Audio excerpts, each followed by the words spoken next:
آج ادب نامہ کے لیے ہم اس عہد کے، بلکہ میں تو سمجھتا ہوں بہت سے جو عہد ہیں ان کی ایک بڑی شخصیت، ان عہدوں کی، ان نسلوں کی ظفر اقبال صاحب سے گفتگو کریں گے۔ اور یہ سب ہم جانتے ہیں کہ انہوں نے کتنی نسلوں کی آبیاری کی ہے۔ اور مجھے یاد آ رہا ہے، اور وہ میں نے لکھا بھی ابھی راوی میں ایک مضمون چھپ رہا ہے، کہ غالباً 62 میں نیا ادارہ میں بیٹھا ہوا تھا۔ نذیر احمد چودھری صاحب جنہوں نے ظفر اقبال صاحب کی پہلی کتاب آب رواں شائع کی، تو وہاں پر ظفر اقبال صاحب آئے۔ تو یہ میری پہلی ملاقات تھی، غالباً 62 کا زمانہ تھا، یاد ہے مجھے۔ تو اس زمانے میں جوان تھے ظفر اقبال اور میں نوجوان تھا، تو بڑی اچھی ملاقات ہوئی، ہم سب متاثر تھے ان سے۔ تو گپ شپ میں ہم وہ اندرون شہر چلے گئے، دروازہ تھا ایک، پتہ نہیں ٹکسالی یا کچھ، مجھے بالکل یاد نہیں ہے۔ ہاں، تو آپ کچھ یادداشت، لوہاری دروازہ شاید قریب تھا، تو اس میں ٹریڈل مشین اس زمانے میں وہ لگائی ہوئی تھی انہوں نے، تو وہ ٹائپ پر رسالہ چھپا کرتا تھا۔ تو ظفر اقبال صاحب کی بہت سی غزلیں ٹائپ ہو رہی تھیں، تو وہ اس کی بیٹھ کے ہم نے پروف ریڈنگ کی۔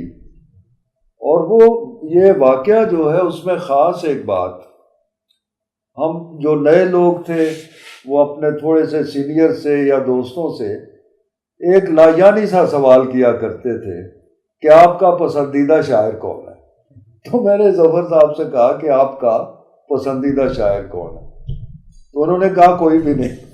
تو مجھے بڑی حیرت ہوئی، تو ایسے ہی میں نے رسماً نام لیا، میں نے کہا غالب، کہنے لگے بھی نہیں میں غالب کو پڑھتا نہیں۔ میں نے کہا میر، کہتے میر کو بھی میں نہیں پڑھتا۔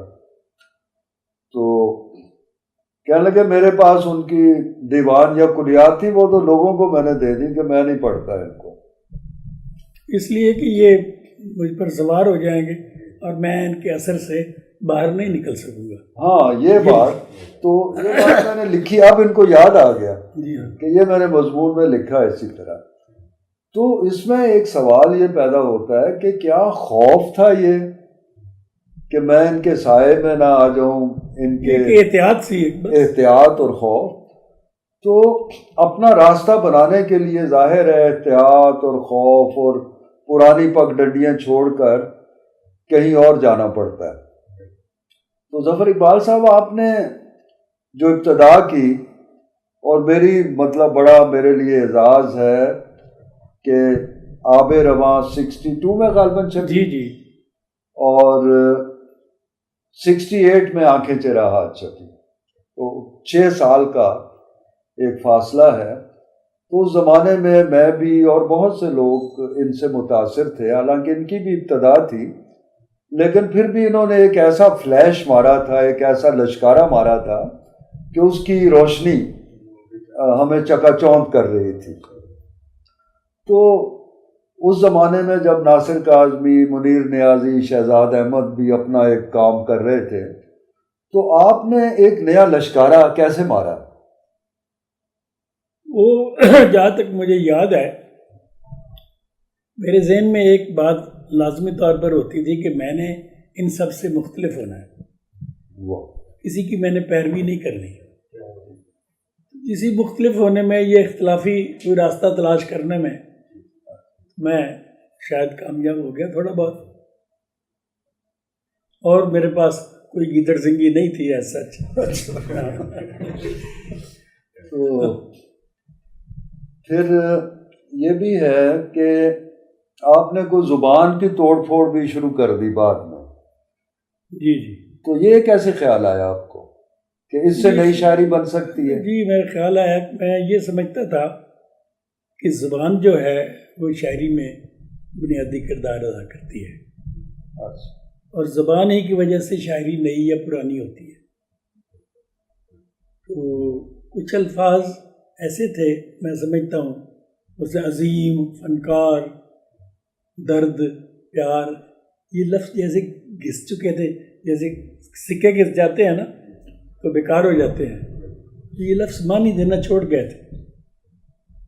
میں نے کہا کہ نہیں، کچھ اس کا زبان کی صورتحال کچھ تبدیل کرتے ہیں، کیونکہ پہلے بھی تبدیل ہوتی ہے، یہ شروع سے جیسے زبان تھی ویسی تو اب نہیں ہے، لوگوں نے آخر تبدیل کیا ہے نا اسے۔ تو میں نے یا کچھ میرے دوست افتخار جالب ان دنوں یہی کام کر رہے تھے، وہ نظم میں کر رہا تھا اور میں غزل میں کر رہا تھا، اس طرح کر کے کچھ میں نے اس میں لبرٹیز لی ہیں، ضرورت سے زیادہ ہی شاید لے گیا ہوں۔ تو وہ میں جو تاثر دینا چاہتا تھا یہی کہ زبان سب سے پہلے ہے، مضمون سے، موضوع سے، ناز و خیالی سے، کسی چیز سے بھی، تاثیر سے زبان سب سے پہلے آئے گی۔ زبان اس میں اپنا نیا جلوہ دکھائے گی تو نئی شاعری بھی اس پہ پیدا ہوگی۔ بس یہ تھا میرے وہم و گمان میں کہ شاید یہ بات تھی۔ تو چنانچہ بہت کتاب چھپی تو بہت شور شرابہ ہوا، بہت ہنگامہ ہوا۔ یہ لفظ اور زبان کی حرمت کے جو ٹھیکیدار صاحبان تھے انہوں نے بہت شور مچایا۔ تو گیلانی کامران مجھے یاد ہے لکھتے ہیں کہ جب دیوان گل آفتاب چھپی تو میں اسے لے کے آیا گورنمنٹ کالج میں، تو اوول میں ہم بیٹھے تھے، سردیوں کا موسم تھا، ہم پڑھ رہے تھے اور عجیب فضا ہم سب پر طاری تھی، اس قسم کی باتیں انہوں نے کی۔ تو بہرحال میں جو ایک تاثر دینا چاہتا تھا وہ چلا گیا، پہنچ گیا۔ اس میں کچھ مجھے بہت سی لبرٹیز لینی پڑی زبان کے ساتھ، کہیں میں نے تلفظ تبدیل کیا، کہیں ان کے آپس کے جو رشتے ہیں انہیں توڑا پھوڑا، جوڑا، اس طرح کر کے وہ ایک پیچیدہ سا معاملہ تھا جس سے بہرحال میں عہدہ برا ہوا۔ تو لوگ یہ پوچھتے ہیں کہ آپ نے یہ کام جاری کیوں نہیں رکھا؟ اس کے جواب میں کہتا ہوں کہ یہ ایک طرح سے جاری ہے، میرے بعد کی کتابوں میں بھی یہ ذائقہ آپ کو نظر آئے گا۔ نمبر 2، میں نے یہ اس لیے بھی منوعن جاری نہیں رکھا کہ میں ایک تاثر دینا چاہتا تھا، وہ میں نے دے دیا، ایک کتاب، ایک اکائی اس میں آ گئی پوری، تو اب اس کو کھینچنا کوئی ضرورت نہیں تھی۔ جیسے میں نے سوچا تھا کہ آب رواں ایک اور لکھ لوں گا تو کیا فرق پڑے گا، اسی طرح میں نے سوچا کہ گل آفتاب ایک اور آ گئی تو پھر کیا ہے، کوئی نئی چیز کوئی ہونی چاہیے۔ اس کا دوسرا ایڈیشن جو طاہر اسلم گورا نے چھاپا، اس میں نے وہ اس کی سختی یا کرخت کی وہ ذرا ڈھیلی کر دی، جہاں پنجابی کے قافیے وغیرہ یا جو الفاظ تھے وہ استعمال کیے ہوئے تھے، افعال اردو کی بجائے فارسی پنجابی میں رکھے تھے، وہ میں نے بدل دی، میں نے کہا نہیں اب ان کی ضرورت نہیں ہے۔ تو یہ سلسلہ پھر بعد کی کتابوں میں بھی تقریباً سبھی میں چلتا رہا، اس کا ذائقہ آپ کو محسوس ہوتا ہے۔ تو یہ اس طرح کا یہ ایک سفر تھا، ٹیڑھا میڑھا تھا۔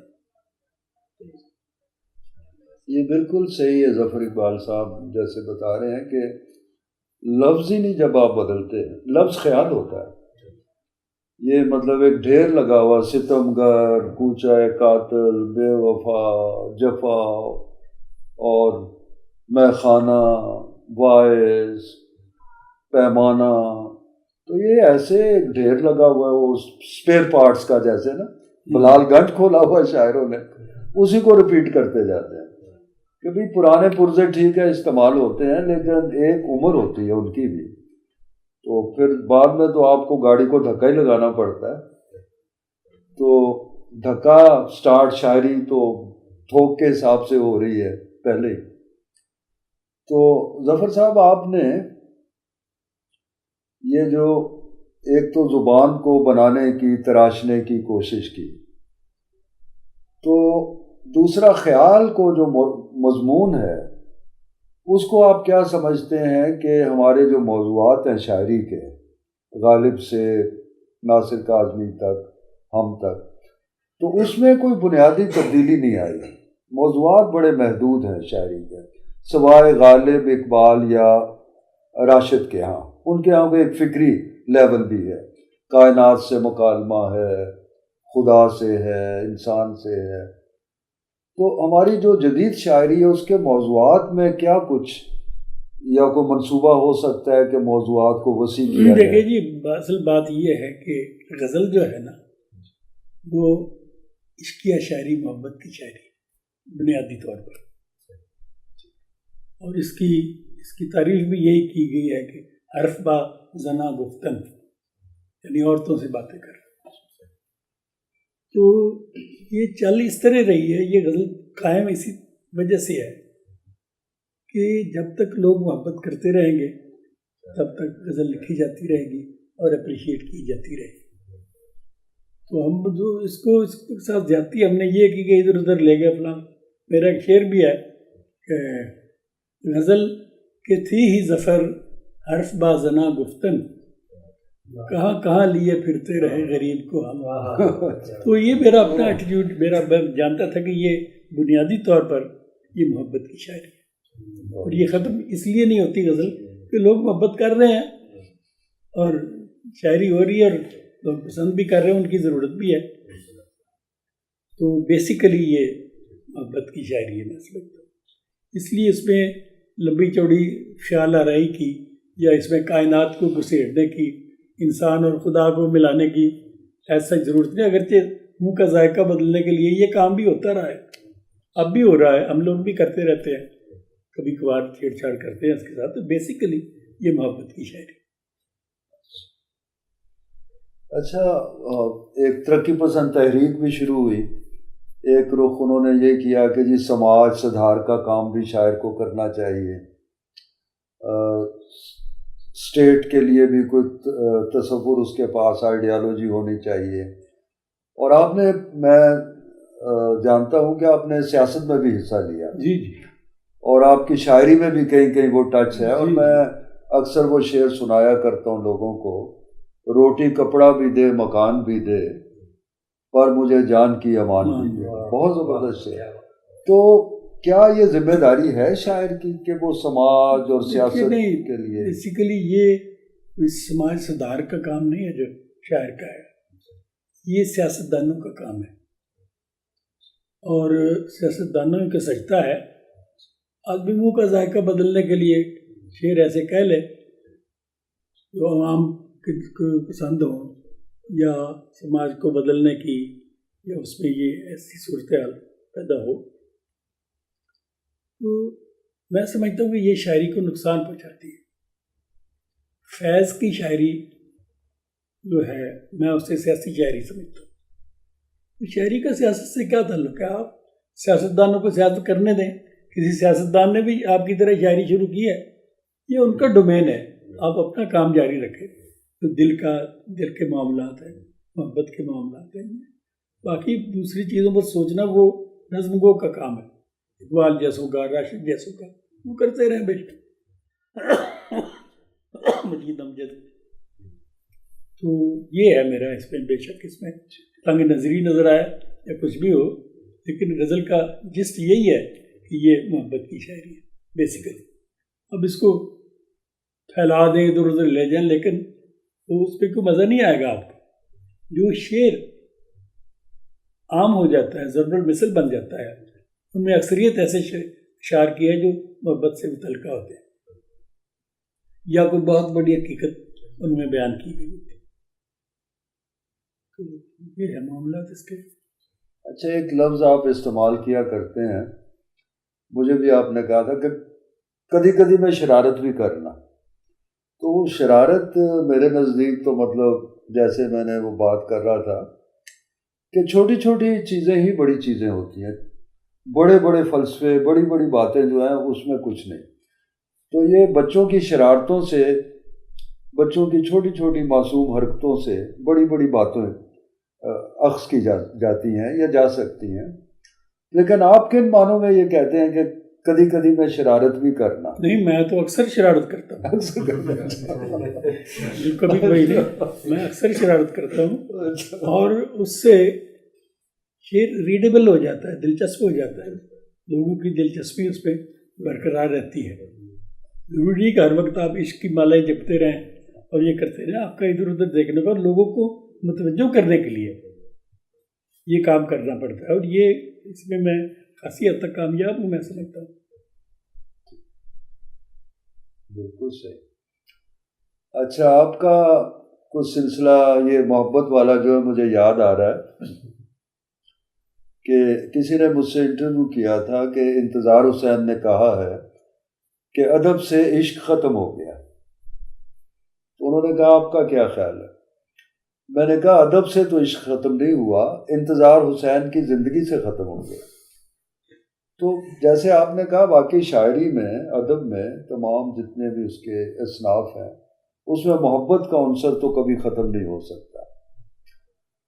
اچھا, تو آپ کا کچھ سلسلہ رہا ہے شمس الرحمن فاروقی صاحب سے. جی جی. تو انہوں نے آپ کو غالب سے بھی بڑا شاعر قرار دیا. جی جی. پھر کچھ اختلافات بھی پیدا ہوئے. نہیں, اختلاف اس لیے پیدا ہوئے جی, وہ مکر گیا اس بات سے. اچھا. وہ یوں ہے کہ میرے پاس اب بھی وہ خط پڑا ہے مشفق خواجہ کا. اچھا. جب یہ بات شروع ہوئی تو انہوں نے وہ خط لکھا, انہوں نے کہا کہ یہ بات انہوں نے ایک ریڈیو ٹاک میں کہی تھی. اچھا. تو اسی لیے وہ کہہ بھی سکتے تھے اس سے. ہوا یہ تھا کہ وہ بہت میری ہم تو ثنا کیا کرتے تھے, غلط یا صحیح طور پر. تو اس طور شب خون نام کا وہ پرچہ نکالا کرتے تھے. میری بڑی محبت ہے اب بھی ان کے ساتھ, ہمارا کوئی لڑائی جھگڑا نہیں ہے, میں ان کا قائل ہوں ہر لحاظ سے. تو شب خون میں ان کا ایک خط مضمون چھپا جس میں میں سمجھتا ہوں کہ اس میں زبان کی غلطیاں تھیں. میں نے انہیں خط لکھا, اس میں نے کہا کہ اس میں یہ الفاظ جو ہے اپنے غلط استعمال کیے ہیں. انہوں نے وہ خط چھاپ دیا, ساتھ یہ بھی نوٹ لکھا کہ ظفر اقبال صاحب جتنے اچھے شاعر ہیں اتنے برے نقاد بھی ہیں, مگر میں خاموش تھا. وہ جو انہوں نے وضاحت چھاپی اس میں بھی غلطیاں تھیں. میں نے پھر ان کو خط لکھا کہ میں یہ 10-12 غلطیاں آپ نے پھر کی ہیں. انہوں نے وہ خط نہیں چھاپا میرا. میں کہا تیری ایسی کی تیسی. میں نے زبردست خط لکھا انہیں بائیکاٹ کیا. میں نے کہا یہ کیا بات ہے, اب میرا خط چھاپے جو میں نے لکھا ہے, اس لیے لکھا ہے, اس لیے آپ نے نہیں چھاپا کہ میرا خط صحیح تھا اور آپ غلط تھے. چنانچہ 2 سال میں نے بائیکاٹ کیا ان کا. اور اس دوران یہ بات نکلی, انتظار حسین نے ایک جگہ محفل میں کہی, 2 بار 4 بار 5 بار کہی, دیکھو جی شمس الرحمن فاروقی نے کہیں کہہ دیا کہ ظفر اقبال غالب سے بڑا شاعر ہے, اور ظفر اقبال کا ہاضمہ اتنا مضبوط تھا کہ وہ اسے ہضم کر گیا. اس قسم کی باتیں شرارتیں چلتی رہیں. تو یہ تھا اس کا بیک گراؤنڈ. میں تو کئی جگہ لکھ بھی چکا ہوں کہ میں تو غالب کی خاک پا کے برابر بھی نہیں ہوں. میں نے تو اس کی انگلی پکڑ کر چلنا سیکھا ہے, یہ جا کے میں غالب سے کہوں کہ میں بڑا شاعر ہوں. پھر دوسرا یہ کہ شاعری میں چھوٹا بڑا ہونا بےمانی بات ہے. آدمی یا شاعر ہوتا ہے یا نہیں ہوتا. تو اس طرح ہے معاملہ سارا. میں تو, اور آپ نے خاص طور پر دیکھا ہوگا کہ میری شاعری ایک عجز و انکسار کی شاعری. میں کبھی دعویٰ نہیں کرتا میں یہ کر رہا ہوں, میں نے یہ کر دیا, بلکہ میں تو ایک سیلف پیراڈائزیشن کے عمل سے تھرو آؤٹ گزرا ہوں اور گزر رہا ہوں. اپنے آپ کی بات جتنی میں نے اپنی شاعری میں اڑائی ہے وہ میرے مخالفین نے کیا اڑائی ہو. تو بلکہ شہزاد احمد کا یہ فکرہ ہے کہ ظفر اقبال رد تعلی کا شاعر ہے. تعلی تو بجا رد تعلی کا شاعر ہے. تو اس سے میرا مائنڈ سیٹ جو ہے ظاہر ہونا چاہیے. مجھ میں ایک عاجزی ہے, انکساری ہے, اور شاید اسی وجہ سے اللہ تعالیٰ نے میرے کلام میں تھوڑی بات برکت دیا. ورنہ مجھ سے چھوٹے شاعر جو تھے وہ 20 سال پہلے شاعری, منیر نیازی 20 سال پہلے شاعری چھوڑ گئے تھے. ان کا ایک بیان ہے انٹرویو میں کہ میں نے 20 سال سے کوئی شعر نہیں کہا. تو اللہ تعالیٰ برکت دیتا بھی ہے, ہنر دیتا ہے, واپس بھی لے لیتا ہے آدمی کا رویہ دیکھ کر. تکبر کرے, غرور کرے. تو یہ میں نے ہمیشہ عجز و انکسار سے کام لیا, اپنے خلاف ہی میں باتیں کرتا رہا. نہیں, آپ نے ہمیشہ اعتراف کیا ہے بلکہ جو آپ سے اختلاف کرتے ہیں ان کا بھی احترام کرتے ہیں آپ، نئی نسل کو بہت جی ہاں، اللہ کا شکر ہے ہاں یہ کام کسی نے نہیں کیا. جی. ان کی ماں مر جاتی ہے جونیئر شاعر کا نام لیتے ہوئے. اچھا شعر سن کے کسی کا ہاں کہ یہ ہم سے آگے نہ نکل جائے. میں نے 40 سال سے یہ کام شروع کیا، کوئی اس کے علاوہ مثال نہیں ہے ہسٹری میں کہ کسی نے اپنے جونیئرس کو پروجیکٹ کیا ہو، پروموٹ کیا ہو، ان کو تسلیم کیا ہو، اعتراف کیا ہو. کوئی لیا سے کچھ چیچڑا سا آتا ہے پر اخبار کا، اس میں کچھ چمکدار سی غزل چھپی نظر آتی ہے، مجھے نہیں پتا کہ یہ شاعر کون ہے، اس نے غزل لکھی، خود لکھی ہے یا لکھوائی کسی سے، یا اس نے آئندہ شعر کہنا بھی ہے یا نہیں، لیکن میں نے اس پر کالم لکھ کر پورا حق ادا کر دیا. پھر میں شعر کو ایک صدقہ جاریہ سمجھتا ہوں. اچھا شعر کہیں پڑھتا ہوں تو میری کوشش ہوتی ہے کہ اس کو آگے چلایا جائے، جس کا بھی ہو.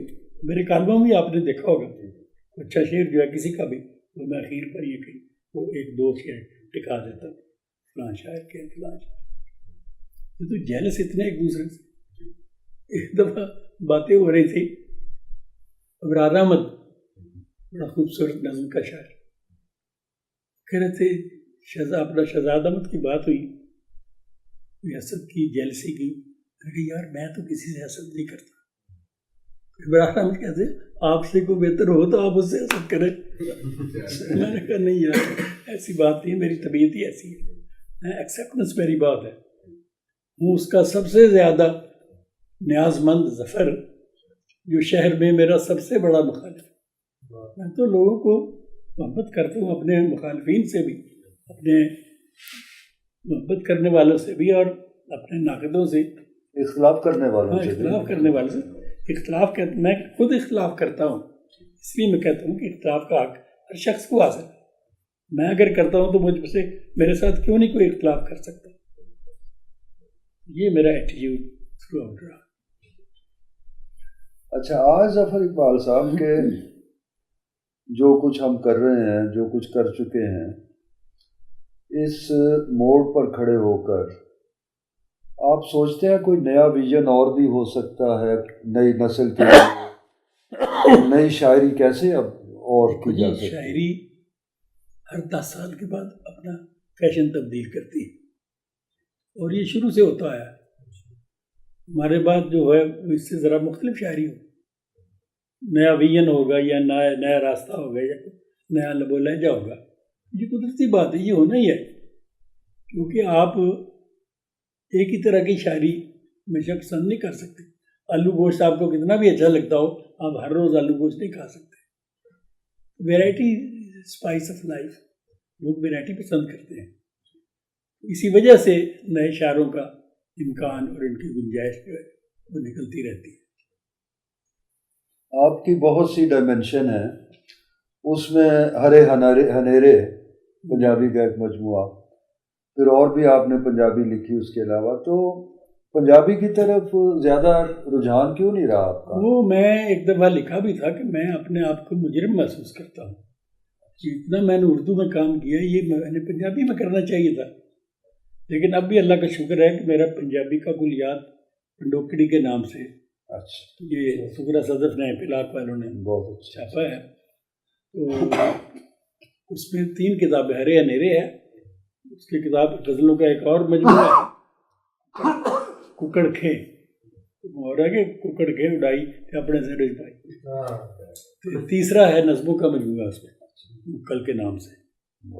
تو چلو میں نے کہا اتنی مجھے توفیق ہوئی اور میں نے اپنی زبان واسطے جیسے وہ ایک واقعہ ہے کہ میرا مجموعہ چھپیا قسم فجر دے تارے دی، تو دا کرن لگے تقریب رونمائی، تو کسی نے مینوں کہا کہ جسٹس جاوید اقبال نو بلا لو ایز چیف گیسٹ. میں انہوں نے فون کیتا تو کہنے لگے بھائی آ جاؤں گا میں. کہنے لگے کتاب کون سی ہے؟ میں نے کہا قسم فجر دے تارے دی. کہنے لگے یہ تو پنجابی میں ہے. میں کہا ہاں جی پنجابی. کہتے پنجابی تو ہم پڑھ ہی نہیں سکتے. میں نے کہا یہ اردو میں لکھی ہوئی ہے، اردو رسم الخط میں لکھی ہوئی کتاب ہے. کہنے لگے نہیں پھر بھی میں نہیں پڑھ سکتا. میں نے کہا کہ علامہ صاحب سے تو تھوڑا سا گلہ تھا ہی ہمیں، لیکن خیر وہ اور زمانہ تھا کہ جب فارسی سے جان نہیں چھوٹی تھی شاعروں کی.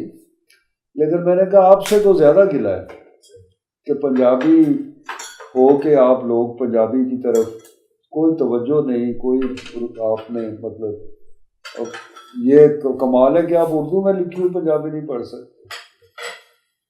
یہ ایک بہت بڑا کمپلیکس ہے جس میں ہم شکار ہیں. ہم اپنے بچوں کے ساتھ اردو میں بات کرتے ہیں، اپنے ڈرائیوروں نوکروں کے ساتھ اردو میں بات کرتے ہیں. شرمناک ہی ہے. میں اس پر کئی بار لکھ بھی چکا ہوں کہ یہ ایک سازش ہے یا احساس کمتری ہے کوئی. اچھا آپ نے تنقید میں بھی نیا کام کیا؟ نہیں بس گفتگو کرتے کرتے چیزیں میں بس گپ شپ ہی لگاتا رہا. گپ شپ میں تو وہ بڑی خوبصورت تنقید ہے.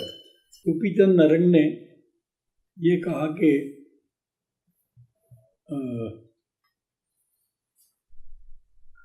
بے لوث تنقید کوئی نہیں ہوتی. تو نقاد کی سلیٹ پر پہلے کچھ نہ کچھ لکھا ہوتا ہے، اس کے اپنے مفادات ہوتے ہیں، اس کے اپنے پسندیدگی اور یہ ہوتی ہے. اس لیے بے لوث تنقید جو ہے وہ ایک نعمانی چیز ہے. اسی طرح شمس الرحمان فاروقی صاحب نے کہا کہ کسی چیز پر کسی آدمی پر بات کرتے ہوئے سب سے پہلے ہم یہ دیکھتے ہیں کہ یہ کس کا بندہ ہے، کس طرح سے اس کا تعلق ہے. میں نے کہا جہاں تنقید کا یہ عالم ہو وہاں آپ کیا تنقید لکھیں، آپ اپنی گپ شپ کریں جیسی بھی ہے. وہ آپ نے لکھا بھی کہ انتظار حسین ناصر کاظمی احمد مشتاق کا ذکر کرتے ہیں بس. جی تو اسی طرح ہر نقاد کے اپنے 2-4 شاعر 2-4 فکشن رائٹر ہیں، ان کے علاوہ کوئی ذکر نہیں.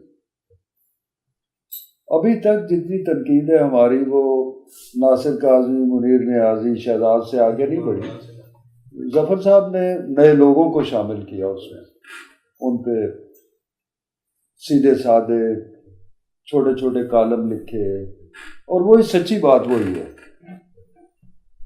وہ جو ایک بنی بنائی تنقید ہے پرانی شاعری کی جی. طرح. اقبال پنجابی تھا لیکن اس میں ایک لفظ بھی پنجابی میں نہیں لکھا. اقبال فارسی میں، اردو میں، اس کا سارا کچھ ہے. البتہ فیض صاحب نے کچھ چیزیں بعد میں پنجابی میں لکھی.